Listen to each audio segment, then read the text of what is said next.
امیر المومنین حضرت علی علیہ السلام نہج البلاغہ کے خطبہ نمبر 26 میں ارشاد فرماتے ہیں، اللہ تبارک و تعالی نے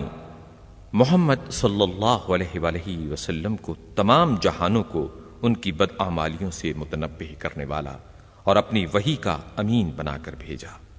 اے گروہ عرب،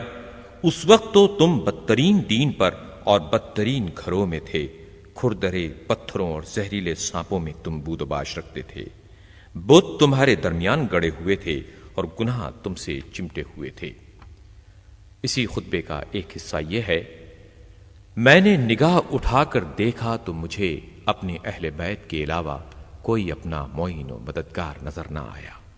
میں نے انہیں موت کے منہ میں دینے سے بخل کیا، آنکھوں میں خس و خاشاک تھا مگر میں نے چشم پوشی اختیار کی،